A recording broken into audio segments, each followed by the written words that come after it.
friends, you are once again welcome by a new video of class 8 science chapter 1 explanation of crop production management. So guys, अगर आप लोगों ने part 1 और part 2 नहीं देखी जिसमें मैंने 1 से लेके 8 पेजेस तक चैप्टर एक्सप्लेन कर दिया, तो आप उसको भी जाके मेरे चैनल के प्लेलिस्ट में जाके चेक कर सकते हैं। और ये पार्ट 3 है, तो इसमें हम लोग पेज नंबर 9 से पेज नंबर 12 तक एक्सप्लेनेशन देखेंगे। तो चलिए बिना किसी देर के वीडियो को स्टार्ट करते हैं।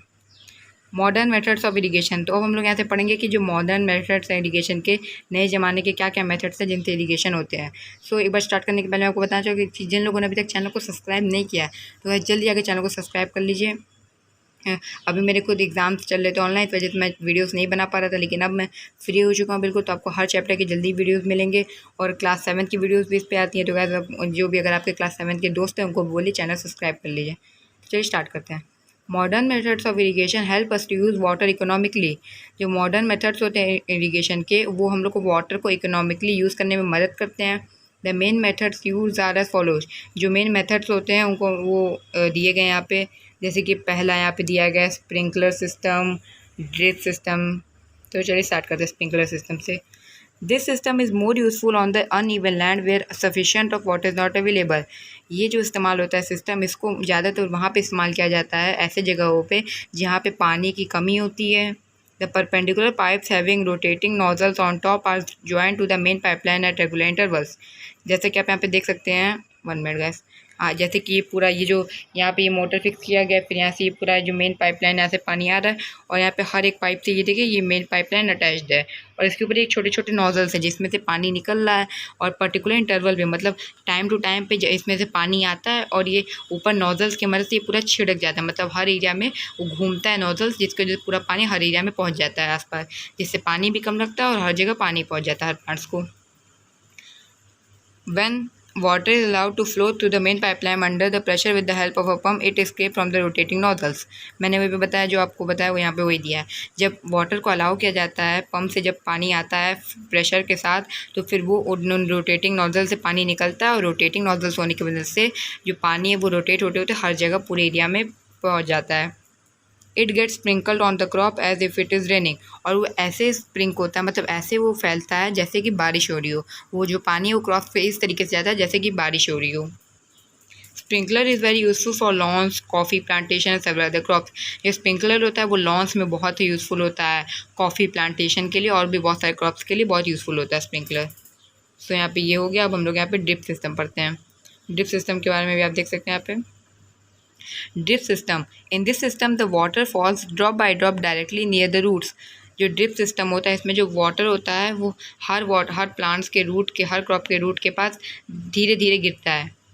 So it is called drip system. इसी वजह से इसको हम लोग ड्रिप सिस्टम करते हैं। It is the best technique of watering fruit plants and gardens and trees. ये जो मतलब पौधों को पानी देने का ये सबसे अच्छा टेक्निक होता है और ज़्यादातर इसको कहाँ यूज़ किया जाता है? फ्रूट प्लांट्स, मतलब जो कि फल वाले पेड़ होते हैं, या गार्डन्स में ट्रीज़ को पानी देने के लिए सबसे अच्छा चीज़ होता है। Water is not wasted at all. जो वाटर होता है वो वेस्ट बिल्कुल नहीं होता है। It is a boon in regions where availability of water poor. और ये ऐसी जगहों पे यूज़ किया जाता है जहाँ पे पानी जो होता है बहुत कम होता है। यहाँ पे जैसे आप देख सकते हैं, यहाँ पे भी मोटर की मदद से ये पानी जो मेन पाइपलाइन से ऊपर आ रहा है, यहाँ पे आ रहा है। उसके बाद ये पूरे एरिया में यहाँ पे ये पूरे पाइप है और ये जब ड्रॉप बाय ड्रॉप, ये ड्रॉप बाय ड्रॉप ये पूरे प्लांट्स के रूट्स में पानी जा रहा है, फिर वहाँ से प्लांट्स उसको अब्जॉर्ब कर ले रहे हैं, जिससे न ज़्यादा पानी लग रहा है न ज़्यादा वेस्टेज हो रहा है पानी का। Protection from weeds. अब हम लोग पढ़ेंगे प्रोटेक्शन वीड्स जो होते हैं वो अनवांटेड प्लांट्स होते हैं।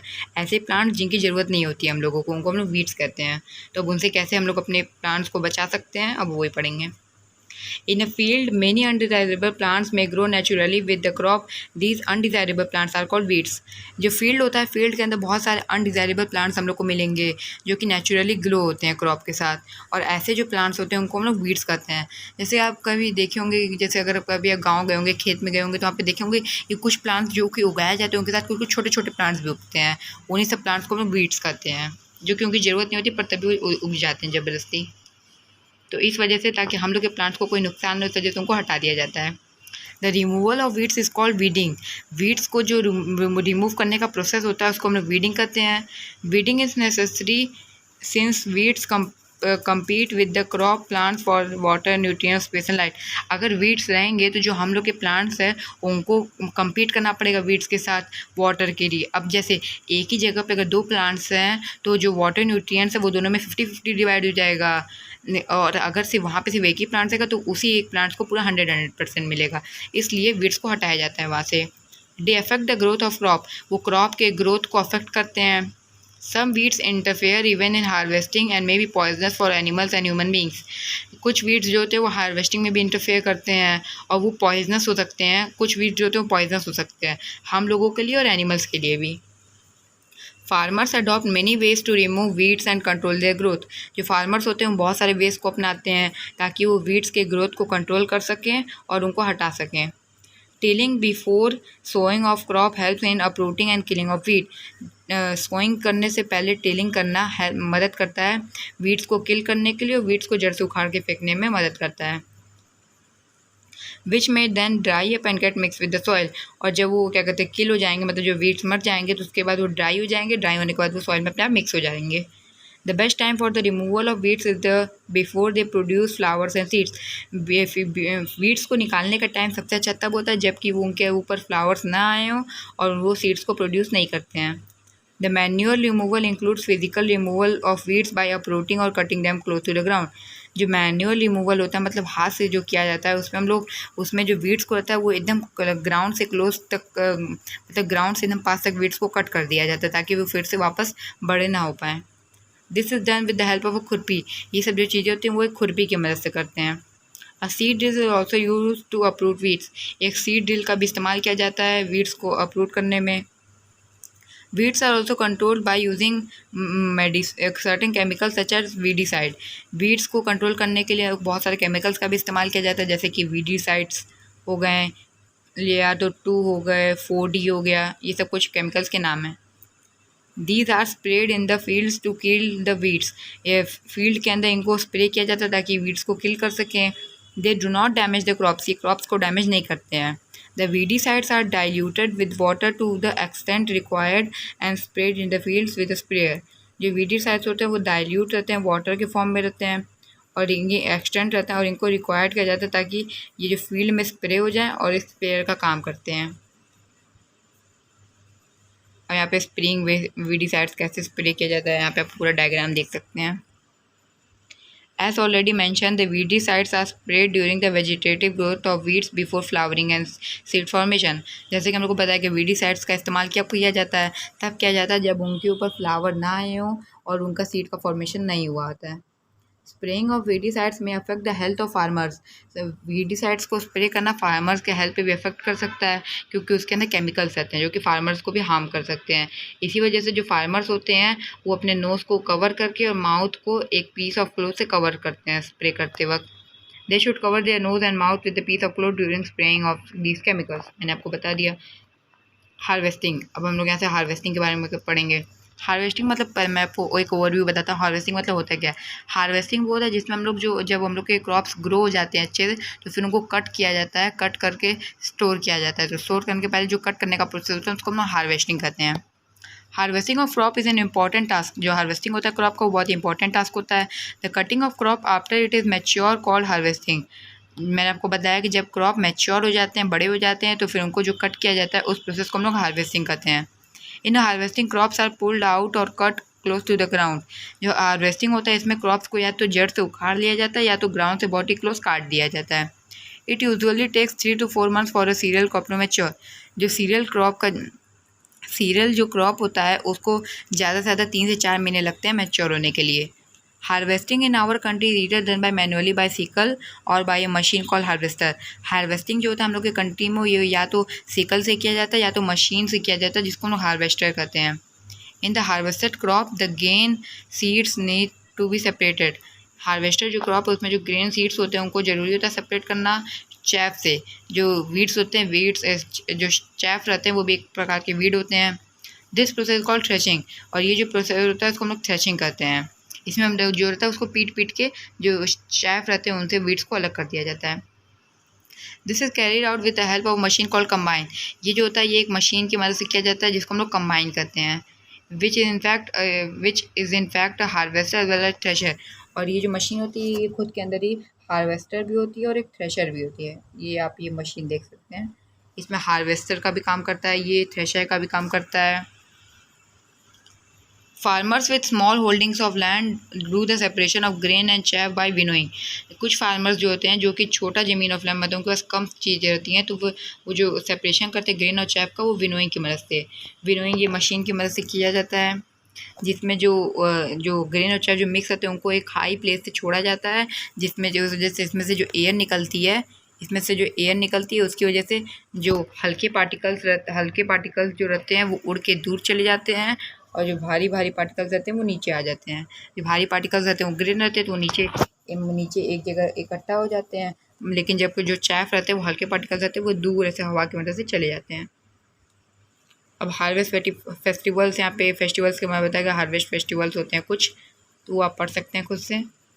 अब स्टोरेज, हार्वेस्टिंग करने के बाद जब क्रॉप्स को काट लिया जाता है उसके बाद उनको स्टोर करके रखा जाता है, उसको हम लोग स्टोरिंग करते हैं। Storage of produce is an important task. जो स्टोरेज किसी भी क्रॉप को स्टोर करना वो बहुत ही इंपॉर्टेंट टास्क होता है। If the harvested grains are to be kept for longer time they should be safe from moisture. अगर किसी हार्वेस्टेड ग्रेन को बहुत लंबे समय के लिए रखना है तो उसको ये हम लोग को ज़रूरी है कि हम लोग उनको मॉइस्चर से सेफ रखें, मतलब उनके पास मॉइस्चर ना पहुंच सके, इंसेक्ट्स ना पहुंच सके, रैट्स ना पहुंच सके, बहुत सारे माइक्रो ऑर्गेनिज्म उनके पास नहीं पहुंच सके, नहीं तो वो सब ख़राब हो जाएंगे। Harvested grains have more moisture. जो हार्वेस्टेड ग्रेन्स होते हैं उनके पास ज़्यादा मॉइस्चर रहता है। If freshly harvested grains are store without drying. अगर जो फ्रेशली मतलब नए हार्वेस्टेड ग्रेन्स होते हैं अगर उनको हम लोग स्टोर कर लेंगे बिना ड्राई किए तो या तो वो ख़राब हो जाएंगे या तो उनके ऊपर कुछ ऑर्गेनिजम्स या तो बहुत सारे माइक्रो ऑर्गेनिजम्स उनके ऊपर अटैक करके उनको ख़राब कर देंगे। Hence, before storing them, the grains are properly dried in the sun to reduce them to moisten them. और इस वजह से स्टोर करने के पहले जो ग्रेन्स आता है उनको सन के अंदर बहुत अच्छे से ड्राई किया जाता है ताकि उनके अंदर से मॉइस्चर हटाया जा सके। This prevents the attack by insects, pets, bacteria and fungi. ये जो रहता है वो अटैक से प्रिवेंट करता है इंसेक्ट्स को, पेस्ट्स को, बैक्टीरिया को और fungi. Farmer store grains in jute bags और मेटालिक बिन्स। जो फार्मर्स रहते हैं वो ग्रेन्स को कहाँ स्टोर करते हैं, जूट बैग या तो मेटालिक बिन्स के अंदर वो उसको स्टोर करके रखते हैं। However large scale storage of grains is done in silos and granaries. लेकिन जबकि जो बहुत मतलब लार्ज अमाउंट में जब किया जाता है प्रोडक्शन क्रॉप्स का, ग्रेन्स का, तो उसको साइलोस में और ग्रेनरीज के अंदर स्टोर करके रखा जाता है। इसको याद कर लीजिए, पेपर में बहुत पूछा जाता है। To protect them from pest like rat and insects. तो इनको रैट और इंसेक्ट से प्रोटेक्ट करने के लिए इनको ऐसे रखा जाता है। यहाँ पे आप देख सकते हैं ये सब जो जूट बैग्स हैं, ये सब पूरा जूट बैग्स दिए गए हैं। आफ्टर कंप्लीटिंग दिस टेबल, यहाँ पे उसके बाद ये टेबल के बारे में दिया गया है। अब हम लोग यहाँ से पढ़ते हैं।